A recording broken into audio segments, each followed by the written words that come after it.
is 2025, September 16th, approximately 1:57 p.m. We may run out of battery here, but let's go ahead and try to finish up exercises in 3.3. So 3.3-6. So we are asked which is asymptotically larger.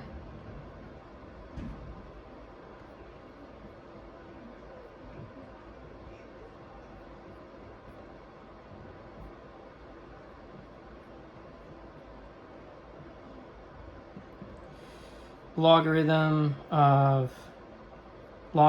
to the asterisk of n, or logarithm to the asterisk of logarithm of n.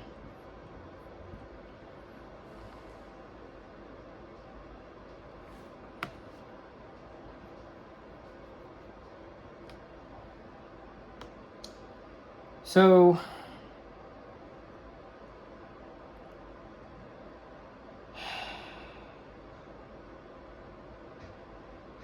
well, how do we define an iterated logarithm, right?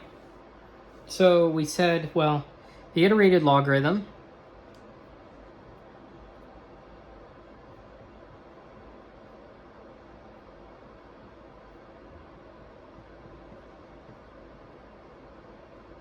base 2, well, that is log asterisk of n. And this is equal to min of k within the natural log greater than or equal to 0, such that the log of the log of the log, so on and so forth, of n is less than or equal to 1. Now this composition of logarithms iteratively, that happens k times.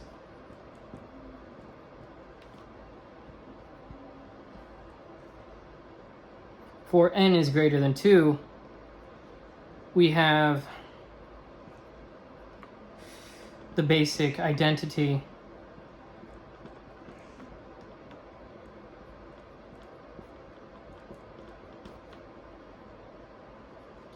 log to the asterisk of log of n is equal to log asterisk of n minus 1. We're going to go ahead and say, okay, this is an equation that we want to remember as asterisk sub 1. Now, intuitively applying applying log to the asterisk after a single log just lowers the count by 1. It is almost always as big as log to the asterisk n, but taking an ordinary logarithm of logarithm to the asterisk of n turns that slowly growing count into something even smaller, logarithmically compressed, let's say. Hence, logarithm to the to asterisk of logarithm n is asymptotically larger. So let's look at that a bit more rigorously, right?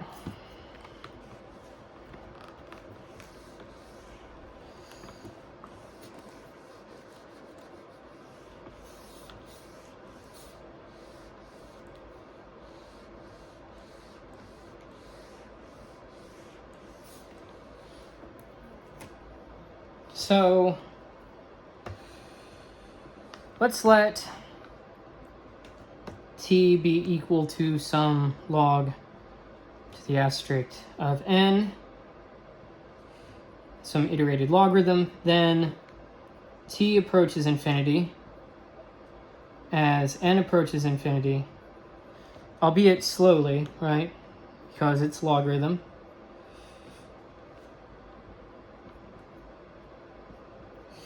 So by the equation, the identity which we had earlier, this, what's the purpose of encapsulating it if I write it? So well, so this log asterisk of iterated logarithm of the logarithm of n is equal to the iterated logarithm of n, this whole thing, minus 1.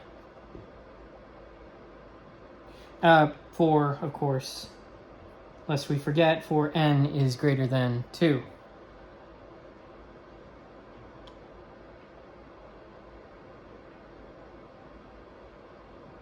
Then, okay, so we have that to be the case. And this was gotten directly from the definition, of course.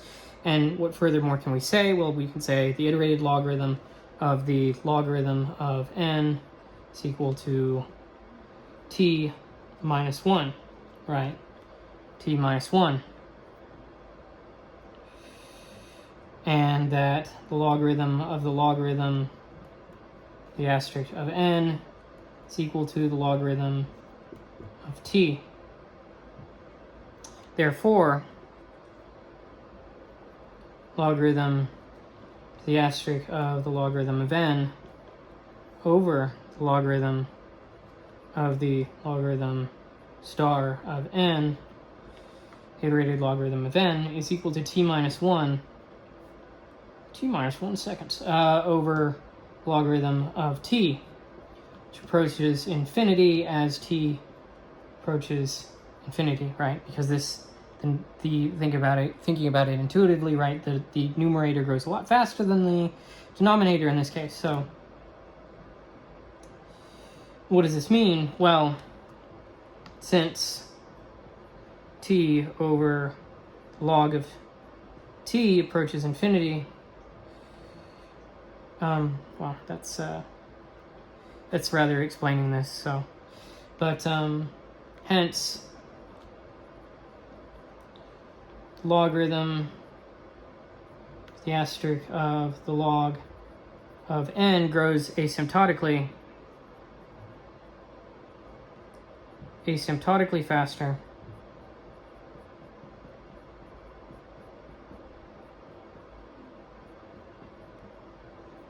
than log of the log to the star of n, right? So we can then say the logarithm to the iterated logarithm of the logarithm of n is asymptotically larger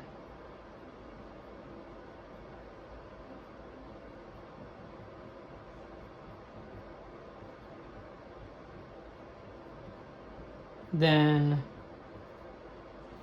the logarithm of the logarithm of the iterated logarithm, the logarithm of the iterated logarithm of n, right?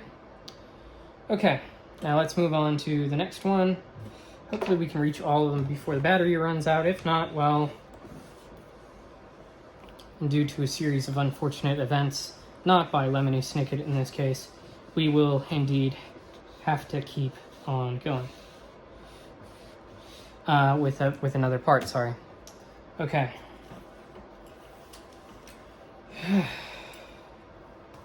Getting a bit away of that, so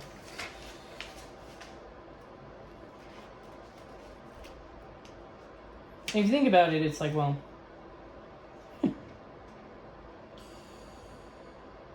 we already discussed the intuition, so I mean, what more could I say on that? There just must be something more we can say on that, right?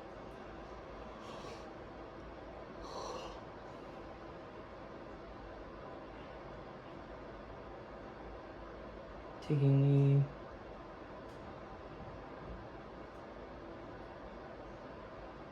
the... Okay.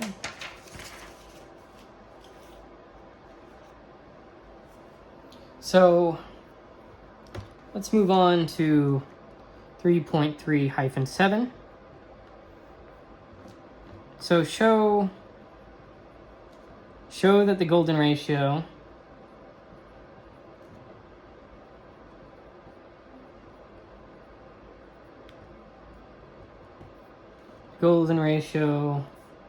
phi and its conjugate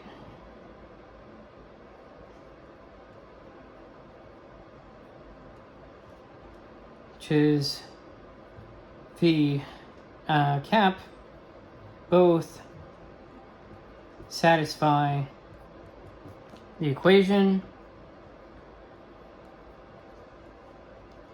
x squared is equal to x plus 1. Okay? Let's see how we'd go about doing that. Well, first of all, let's write down exactly what these are, right? So phi is equal to 1 plus the square root of 5 over 2. Phi cap is equal to 1 minus the square root of 5 over 2. Now, intuitively, these two numbers are exactly the roots of the quadratic x squared minus x minus 1, which is equal to 0, which is equivalent to saying x squared is equal to x plus 1. So substituting them should make the identity true. Let's see if that's the case by looking at this more rigorously.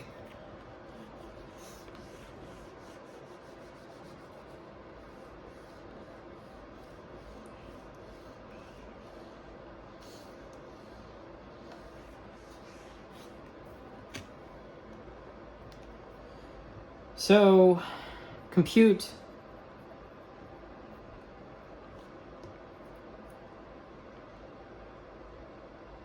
phi squared, which is equal to open parentheses 1 plus the square root of 5 over 2 squared, which is equal to 1 plus 2 square root of 5 plus 5 over 4, which is equal to 3 plus square root of 5 over 2, which is equal to phi plus 1. So phi satisfies x squared is equal to x plus 1. Similarly, let's say phi cap squared is equal to open parentheses 1 minus square root of 5 over 2 squared, which is equal to 1 minus 2 square root of 5 plus 5 over 4, which is equal to 3 minus square root of 5 over 2, which is equal to phi cap plus 1, right? So phi cap also satisfies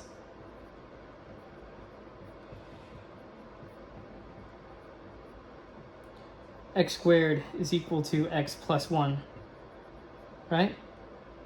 So both of them do, right? Because we looked at the other one, so both of them do. So both the golden ratio and its conjugate satisfy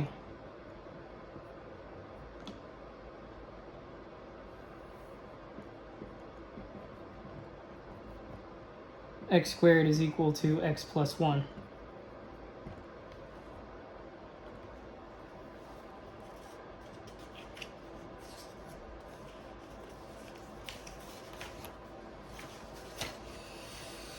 All right, now let's proceed to, what is this? Is this actually, oh, this is the second to last one, which is exercise 3.3-8. Hyphenate. I've made that joke before. I'm not going to make it again. No, I probably am, because it's a silly joke and I like those. But let's see.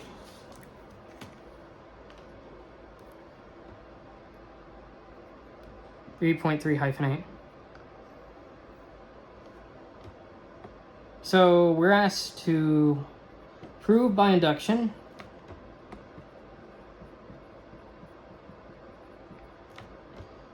that the ith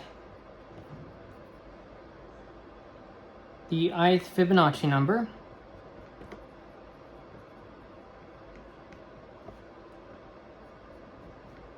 satisfies equation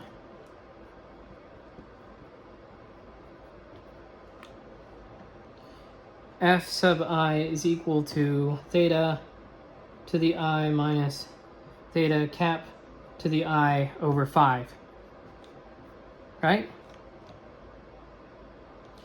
Where phi is phi.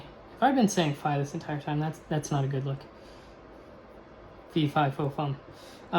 Where phi is the golden ratio and phi cap is its conjugate.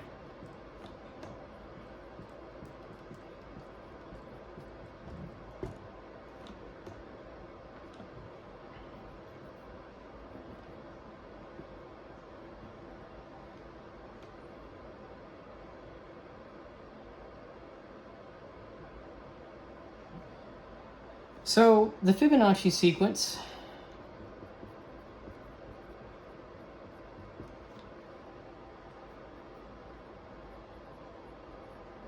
is given by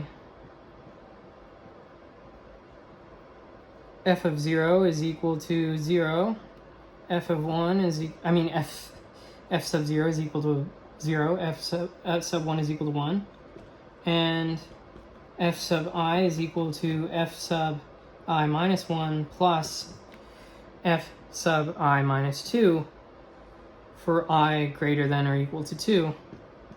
The constants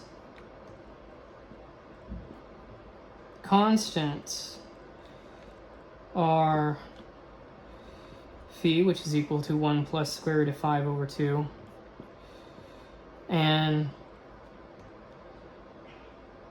phi cap, which is equal to 1 minus square root of 5 over 2, which are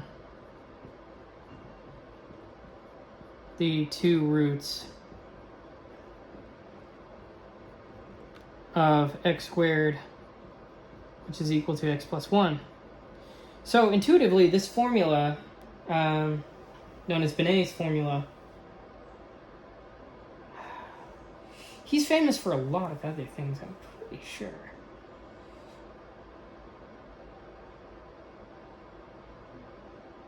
Because I remember making that joke to myself in my head whenever I saw his name at first. I was like, Bennett.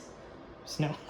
No, that's horrible. But this formula, known as Benet's formula, expresses Fibonacci numbers as the difference of two exponential sequences, right? So because the absolute value of the conjugation of the golden ratio is less than 1, the conjugation of the golden ratio to the ith power part vanishes for large I, leaving f sub I is roughly equivalent to golden ratio to the, phi to the I over the square root of 5, which matches the exponential growth we expect. How would we say this more rigorously?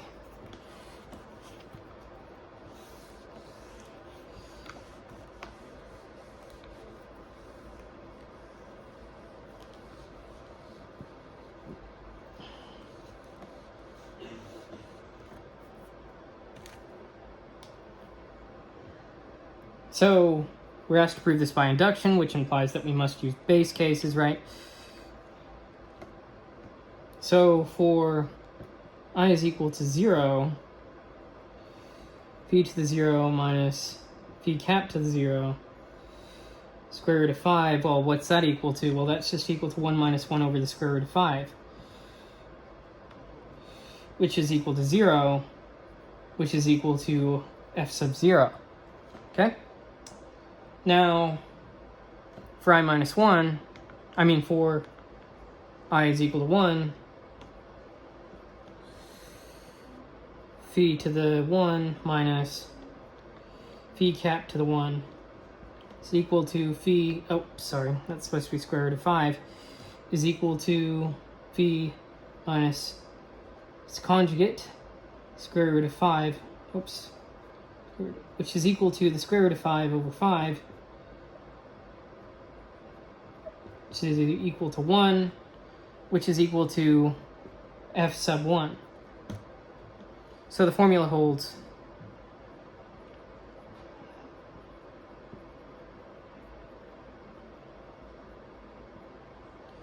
For I is equal to 0 and 1. Right? Now let's take a look at the inductive step.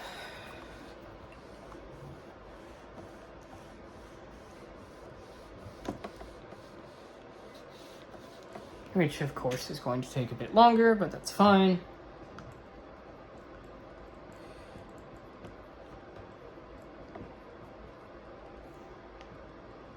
Assume the formula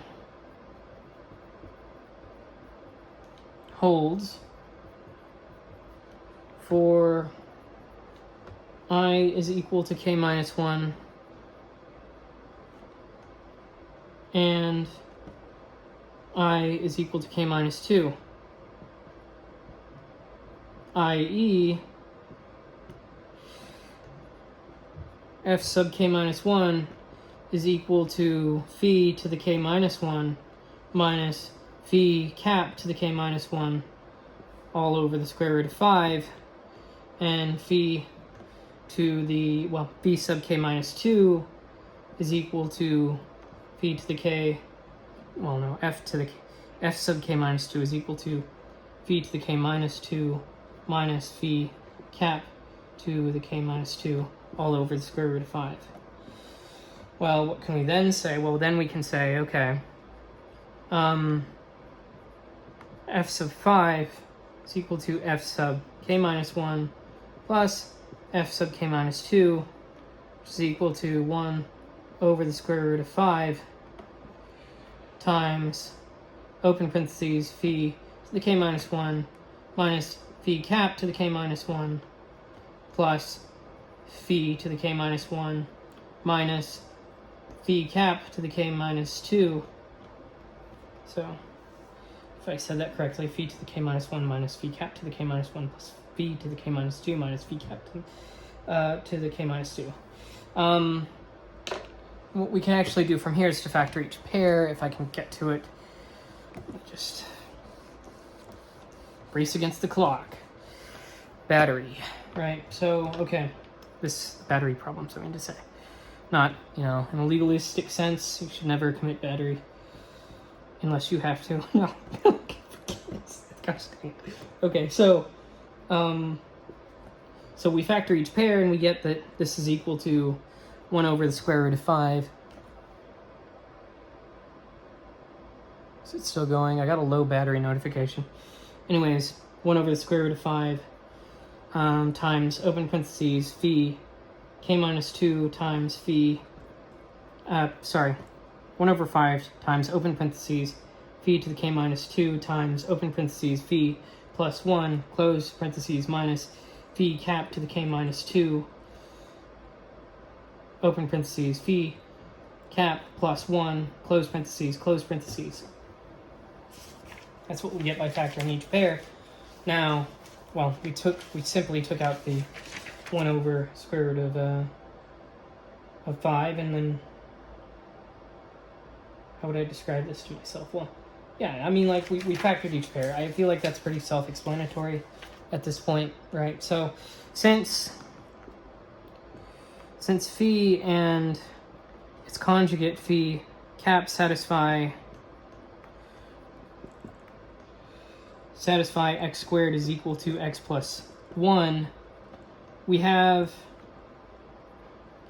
phi plus 1 is equal to phi squared, and phi cap plus 1 is equal to phi cap squared. So f sub k is equal to 1 over the square root of 5 times, open parentheses, square root of to the k minus 2 times phi to the phi squared minus phi cap to k minus 2 times phi cap squared, close parentheses, which is equal to phi to the k minus phi cap to the k all over the square root of 5. So, how do we conclude this? Let me just erase this.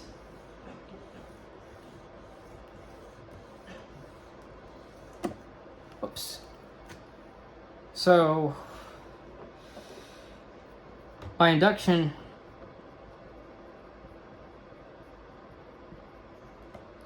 the closed form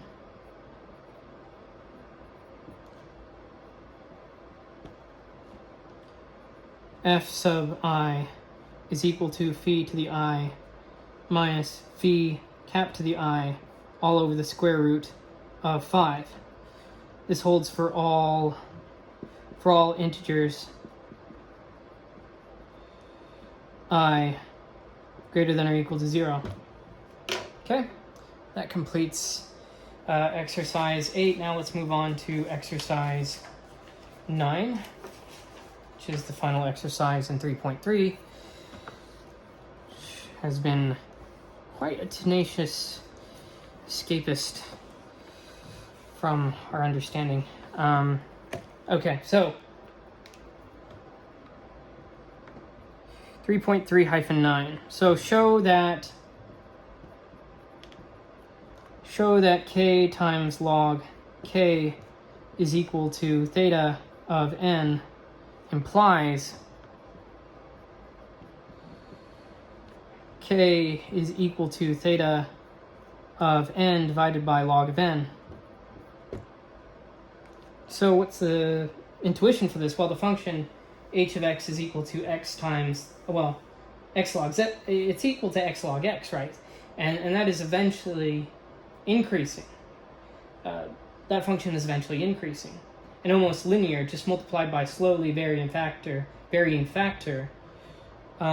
of x. If h of k is on the order of n, then k must be on the order of n divided by the matching slowly varying factor, that is log of n.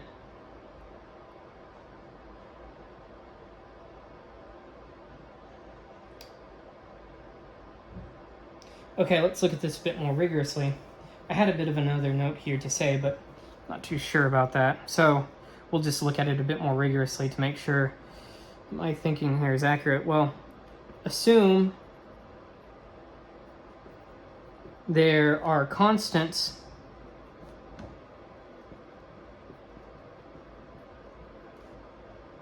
c sub 1, c sub 2 greater than 0, and n sub 0 such that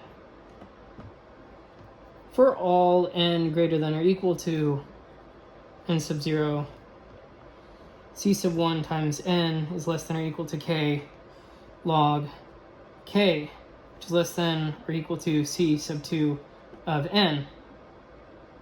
Let's give this a bit of a name since we'll just call this one asterisk sub 1 again. So for the first step, let's say k is equal to theta of n. From the asterisk sub 1 and log of k being greater than or equal to 1, for k is greater than or equal to 2, because that's what we're dealing with, we get k is less than or equal to c sub 2 times n, so k is equal to big O of n. Now, if k is less than the square root of n for infinitely many n, then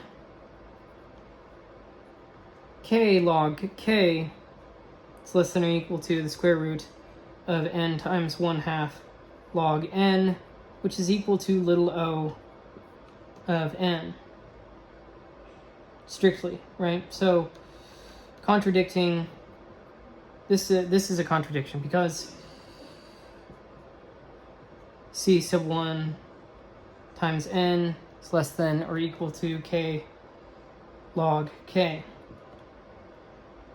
One of our assumptions, right? So, so for all sufficiently large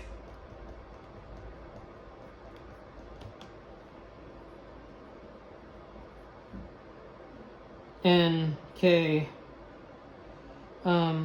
greater than or equal to the square root of n, and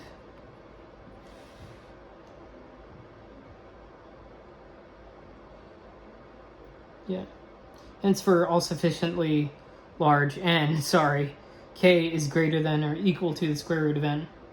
And thus, 1/2 log n is less than or equal to log k, which is less than or equal to log of 2 times c sub 2 times n, which is less than or equal to 2 log n, right? Okay.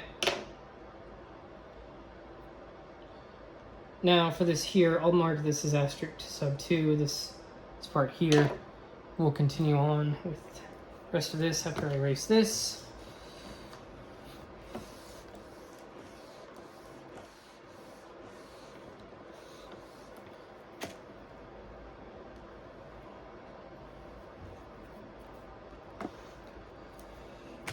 So,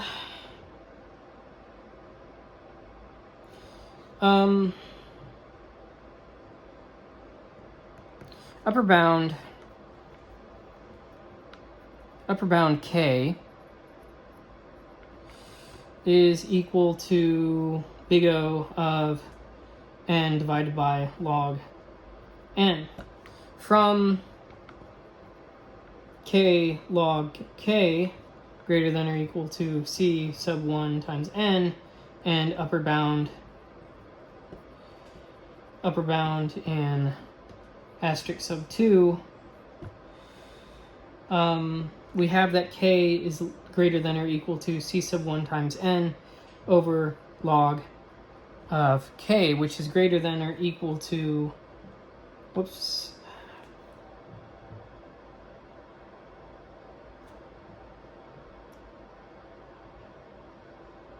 sorry, I'm skipping a part. I shouldn't do that. Let's see here. So upper bound k is equal to that. Where do we go next from here? Well, from k log k less than or equal to c sub 2 n, and lower bound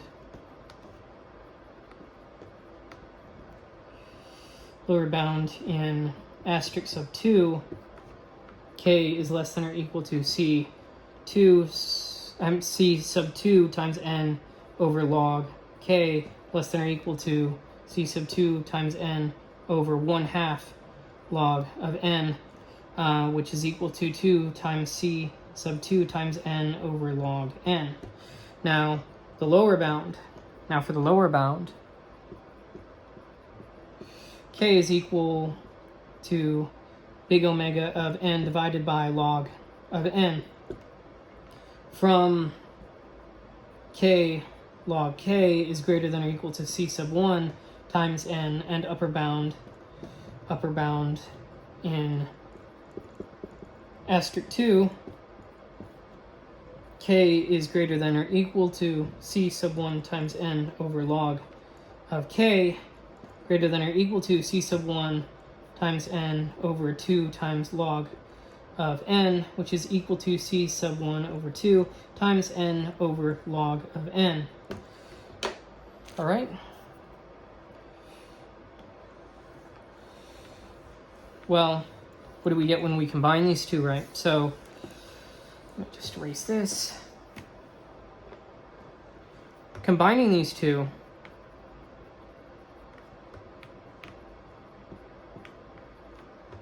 combining the two bounds,